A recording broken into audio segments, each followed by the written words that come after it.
अच्छा, पहले तो आप सब लोगों को बहुत सलाम and thank you very much for coming. जी, मुझे मालूम था ये सवाल ज़रूर होगा। सरफराज आई थिंक देखें एक ट्रांजिशन रोल में उनको लेके आ रहे हैं हम। इंशाल्लाह आप देखिएगा उनको एक नए रोल में।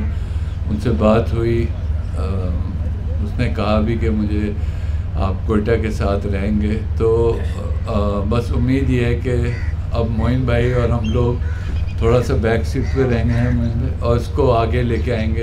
लेकिन क्योंकि मोइन भाई भी टीम को 10 साल से चला रहे हैं, तो आई थिंक आप सरफराज को भी एक नए रोल में देखेंगे जो ज़्यादातर कोचिंग का होगा। तो इसलिए Sarfaraz I think will be with us. वो हमारे दिलो जान से प्यारा है, मुझे भी, हम सबको, और वो पहचान है कोयटा की, तो बस वो हमारे साथ ही रहेगा।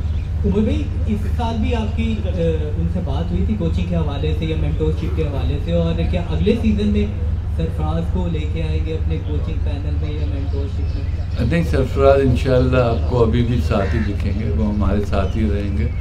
और अब मोइन भाई की गाइडेंस में हम सब चलते हैं, तो वो भी, सरफराज भी आई थिंक जितना मोइन भाई ने टीम को चलाया है, तो इनके बगैर तो टीम आधी है, उसी तरह सरफराज की भी।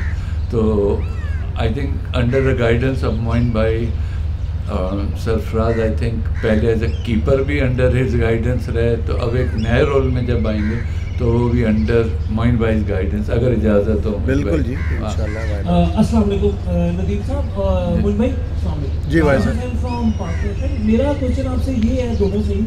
हसनैन आपके साथ शुरू से ही चलते रहे और हसनैन अब दूसरी फ्रेंचाइज में गए हैं।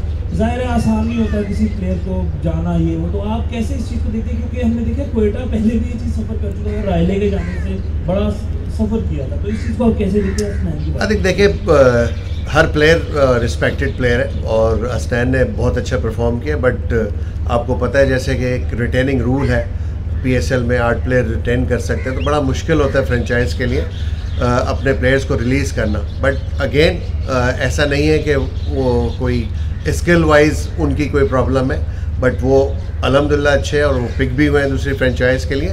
बट नेचुरली आगे बढ़ने के लिए नेचुरली हर जो फ्रेंचाइज़ है वो कोशिश करती है अपनी कॉम्बिनेशन को बेहतर से बेहतर बनाए। यही सोच थी हमारी, और म्यूचुअल कंसेंट के साथ उनको रिलीज़ किया था, और उम्मीद करता हूँ वो जिस फ्रेंचाइज़ में खेले, हमारी हमेशा दुआएं रहती हैं तमाम प्लेयर्स के साथ कि अल्टीमेटली वो पाकिस्तान को भी सर्व करें। बट उनकी जगह जो हम प्लेयर चूज़ किए हैं हमने, मैं समझता हूँ वो इस दफ़ा बेटर कॉम्बिनेशन के साथ हम थोड़ा सा जाना चाह रहे थे, इस वजह से रिलीज़ किया हमने।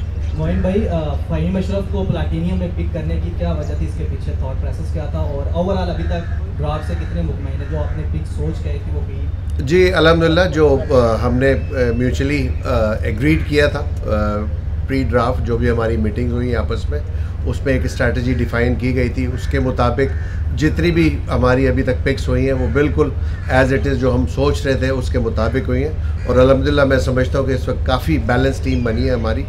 फ़हीम अशरफ नो डाउट एक बहुत ही ज़बरदस्त ऑलराउंडर है, स्पेशली इस फॉर्मेट के अंदर, और हर टीम जो है वो ऐसे ऑलराउंडर को लेना चाहती है। बट मुझे थोड़ा सा शौक हुआ जिस वक्त उनको इस्लामाबाद ने रिलीज़ किया था कि उनको रिटेन नहीं किया। जैसे मैंने बताया कि because of that rule her franchise के लिए मुश्किल होता है तमाम प्लेयर्स को रिटेन करना।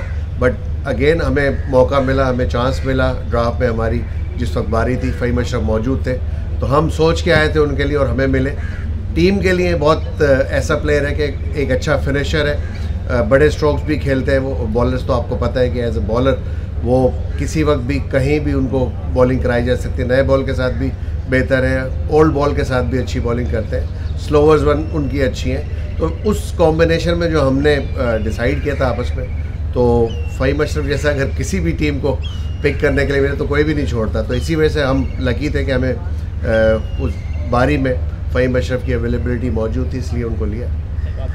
नदीम भाई, जिस तरह आपने मुतअद्दिद प्लेयर्स को शेल्टर एक प्रोवाइड किया हुआ है कराची में, और मुतअद्दिद खिलाड़ी आपके बैनर के नीचे खेलते हैं, साइम अयूब एक प्रोडक्ट पाकिस्तान को मिली है, कोयटा ग्लैडिएटर्स की तरफ से काफ़ी अच्छा खेले, सरफराज खेले, आज पाकिस्तान को रिप्रेजेंट कर रहे हैं, इंजरी का शिकार हो चुके हैं, कितनी खुशी होती है इनको देख कर। दूसरा जो है वो जैसन रॉय को ना पिक करने की क्या वजह है, दोबारा आपको रिलीज़ कर दिया गया था? साइम अयूब का कादर, जैसा आपने कहा कि पिछली दफ़ा भी हम उनको एज़ यूजुअल रिटेन करना चाहते, लेकिन हमारा वाइल्ड कार्ड ज़ाया हो गया नसीम शाह की वजह से। We had to pick him, और फिर वो चले गए इस्लामाबाद यूनाइटेड, उसमें सॉरी पेशावर ज़ल्मी में।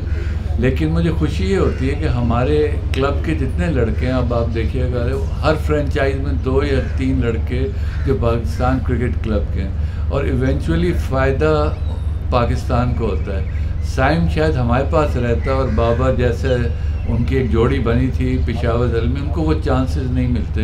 अमूमन ये होता है 5-6 चांस मिलते हैं और बंदा ड्रॉप हो जाता है। बट आई एम ग्लैड कि इसको एक्सटेंडेड एक रन मिला, और अगर वो हमारे साथ होता तो शायद पाकिस्तान टीम में ना खेल रहा। ये मेरी एक फीलिंग है, बट आई थिंक उसके लिए और पाकिस्तान के लिए बहुत अच्छा हुआ कि वो उसने जाके वहाँ परफॉर्म किया। इसी तरह कलंदर्स में हमारे ओपनर हैं ज़मान, वो भी हमारे क्लब के हैं, और बहुत से लड़के हैं, तो वो यहाँ खेलते थे। बट आई थिंक पाकिस्तान को अच्छे प्लेयर्स मिले, यही हमारा गोल होना चाहिए इवेंचुअली। ऑफ कोर्स हार जीत होती है, हमें बहुत बुरा लगता है जब हम हारते हैं। हम समझते थे हम इनविंसिबल्स हैं, जो हमारी टीम बनेगी, लेकिन उधर ऐसी ऐसी चीज़ें आई, कभी इंजरीज आई, कभी कोई और प्रॉब्लम्स हुई, तो वो मुझे साइम के लिए बहुत खुशी है। दूसरा आपने जेसन रॉय का कहा, वही जो मोइन भाई ने अभी बात बताई कि जब आप अपना वो बना रहे होते हैं, हमारा एक जो पिछले साल प्रॉब्लम रहा वो ये रहा कि नीचे हमारे फिनिशर्स बिल्कुल भी नहीं थे। ऊपर तो रन्स होते थे, middle order was very weak. ये जो फ़हीम अशरफ का आपने सवाल किया, वो भी यही था कि हम अपनी बैटिंग थोड़ी एक्सटेंड करें और उन प्लेयर्स को लाएं जो फॉर्म में। आप देखिए जेसन इस वक्त जहाँ भी खेल रहे हैं ज़रा आउट ऑफ फॉर्म है, तो ये फॉर्म ऑफ द प्लेयर्स। अब फिन एरलन लिए, पूरी दुनिया में बहुत अच्छा खेल रहा है, चैपमैन बहुत अच्छा खेल रहा है, और नीचे फिनिशर्स भी हैं हमारे पास, तो इसके पीछे आइडिया यही था। नदीम भाई और रोमान भाई, आप लोगों से सवाल है कि उस्मान कादिर को लास्ट टाइम आप लोगों ने अपने साथ रखा, लेकिन उसको बड़ा 1-2 मैचेस दिए थे, जिसका उन्होंने बाद में काफ़ी आज़ादी किया कि मुझे मैच टाइम ज़्यादा मिला। दूसरा ये बता दी, अहमद शहजाद और उमर अकमल दोनों आपकी फ्रेंचाइज से खेल चुके हैं, क्या आपकी वो प्लानिंग में कभी कंसिडरेशन में आए थे इस PSL टाइम की? टू बी ऑनेस्ट इस दफ़ा तो कोई प्लानिंग का हिस्सा नहीं थे हमारी, बट जब भी वो खेले हैं उन्होंने कोशिश की अपनी तरफ से 100% परफॉर्म करने की। उमर ने भी परफॉर्म किया, अहमद ने भी काफ़ी अर्से हमारे लिए परफॉर्म किया, बट जिस वक्त लास्ट सीज़न में उनको जब हमने रिटेन नहीं किया था, उसकी मेन वजह यही थी उनकी जो करंट फॉर्म थी वो इतनी अच्छी नहीं थी।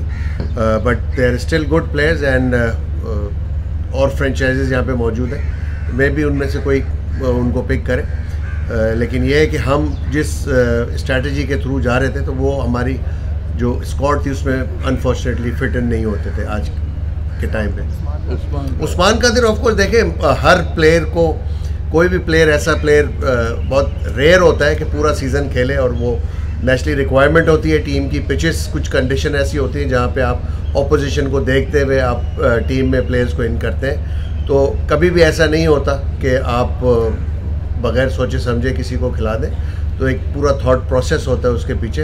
हर प्लेयर के यकीनन तहफ़्फ़ुज़ात होते हैं, होने भी चाहिए, बिकॉज़ प्लेयर्स के लिए तो मैं ये कहूँगा कि उनको दिल नहीं हारना चाहिए, उनको कम्पीट करते रहना चाहिए। और बाकी भी फ्रेंचाइजेज मौजूद हैं, उनसे भी ये क्वेश्चन करेंगे तो आपको सब बताएंगे। तो एक जैसे भी नदीम भाई ने कहा, एक फॉर्म होती है इंसान की, तो अभी वो चूँकि हमारे पास 3 ऑलरेडी इतने अच्छे स्पिनर्स मौजूद थे जिनको हमने रिटेन किया है, तो वी थॉट कि they are the better choices for us. इसमें एक चीज़ ऐड कर दूं जो आप जिक्र कर रहे हैं। आपको याद है अब हमारा जो कप्तान अनाउंस हुआ है सऊद, वो 33-0 भी उसने एक लिखा था, बड़ा मशहूर जुमला हुआ, तो वो बैठना पड़ा। अनफॉर्चुनेटली उसको भी हम नहीं खिला सके, और वो एक टेस्टेड मटेरियल भी नहीं था T20 क्रिकेट में। तो हमने एक चांस लिया, क्योंकि हमारे साथ मुझे पता था बहुत अच्छा यानी उसमें एक करंट है, तो कुछ प्लेयर्स के साथ बिल्कुल ठीक कह रहे हैं, ऐसा हो जाता है कि वो उनको चांस नहीं मिलता। ये इतना अजीब सा फॉर्मेट है कि जो टीम जीत रही होती है फिर वो उन्हीं के साथ स्टिक करती है। तो मुझे भी बहुत अफसोस होता है वो प्लेयर्स जो वाकई फॉर्म में होते हैं और जो डिज़र्व करते हैं खेलना, उनको चांस मिलता नहीं। नदीम भाई, मोइन भाई, कोयटा ग्लैडिएटर के बारे में परसेप्शन है कि इवेंट का आगाज़ होता है तो बहुत अच्छे फॉर्म में होती है, लेकिन जैसे जैसे इवेंट आगे चलता है तो वो टूर्नामेंट लूज करती जाती है। इस चीज़ को ओवरकम करने के लिए क्या काम किया, और इस दफ़ा एक नई माइंडसेट के साथ, नई अप्रोच के साथ जा रहे हैं, तो क्या प्लानिंग है? हाँ नहीं, आप सही कह रहे हैं। एक ज़माना वो भी था जब 5 साल लोग compete करते थे कोयटा से फाइनल कौन खेलेगा, वो भी आपको याद होगा। But then we were in Dubai, हमारे पास प्लेयर्स उस टाइप की पिचेस के थे। अनफॉर्चुनेटली वो फॉर्म हम कैरी नहीं कर सके। थोड़ा सा अगर मैं हिस्ट्री आपको बता दूं बहुत मुख्तसर सी, कि एक दफ़ा तो ये हुआ कि हमारे 2 मेन प्लेयर्स इंजरी का शिकार हो गए, जो फाफ डुप्लेसी और दूसरे वो थे एंड्रे रसल। कंकशन होना 2 को एक साथ बड़ा एक वो झटका होता है। और पिछले 2 साल से हसारंगा जो हर दफ़ा वादा करते थे, जो हमारे प्लेटिनम पिक के नंबर 1 ऑलराउंडर थे, वो हमें ज्वाइन ही नहीं कर सके। तो ये नहीं कि एक्सक्यूज़ नहीं है, बट ये कि हाँ हमारी ओवरऑल जो कोयटा की एक थी खासा था वो नीचे चला गया। बट होपफुली इस दफ़ा आप लोगों को निराश नहीं करेंगे। एक टेक्निकल रीज़न और है, बहुत से दफ़ा ऐसा भी हुआ है कोयटा ग्लैडिएटर्स के साथ, जो प्लेयर्स थे, जो भी हमारे ओवरसीज़ प्लेयर्स थे, वो फुल फ्लैश पूरे टूर्नामेंट के लिए अवेलेबिलिटी उनकी जो थी वो नहीं थी। उसकी वजह से भी कॉम्बिनेशन ख़राब होता है। इस दफ़ा जो हमने पिक्स किए अल्हम्दुलिल्लाह मोस्ट ऑफ द प्लेयर्स जो है वो पूरी PSL के लिए जो विंडो अवेलेबल की गई है उसमें मौजूद है। तो मैं यकीन से ये कह सकता हूँ इस दफ़ा PSL में आपको बेटर परफॉर्मेंसेस नज़र आएंगी ओवरऑल, नॉट स्पेसिफिकली कि मैं कहूँ कि कोयटा के लिए, बट आपको ओवरऑल नज़र आएगा कि इंशाल्लाह ताला बेटर टूर्नामेंट होगा तमाम 9 एडिशन से। एक तो आपने जब रिटेन कोई भी प्लैटिनियम कैटेगरी में रिटेन नहीं किया था, उसकी कोई टारगेट था आपका कि किसी को करना था। और दूसरा भी आपने कहा जैसे कि अब प्लेयर्स की अवेलेबिलिटी 100% होगी, आपने मार्क चैपमैन लिया है, उसके बारे में बताया जा रहा है कि शायद वो पहला जो हिस्सा है PSL का उसमें अवेलेबल नहीं हुआ, और उनके यहाँ जो है वो बच्चे की विदाई की वजह से, क्या वो पूरा सीज़न होंगे अवेलेबल या वो दूसरे ही हिस्से में? ऑलमोस्ट पूरे सीज़न के लिए मे भी शायद 1-2 मैचेस शुरू के मिस करें वो, but rest of the matches available होंगे। यही चीज़ को देखते हुए और उनसे कंसल्ट भी किया था, क्योंकि पिक करने से पहले हमने बात की थी उनसे और उन्होंने अपनी अवेलेबिलिटी बताई थी, तो उसको मद्देनज़र रखते हुए हमने डिसाइड किया उनको लिया।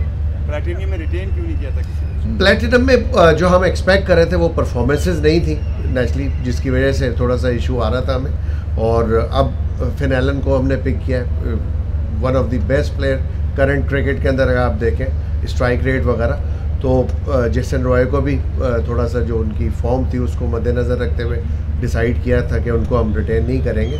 और फिर एलन को लेने का मकसद ही बेसिकली ये है कि हमें एक बेटर प्लेयर मिल रहा है जो जिसकी करंट फॉर्म भी बहुत अच्छी है। थैंक यू सो मच, बहुत शुक्रिया जी। आप सबका बहुत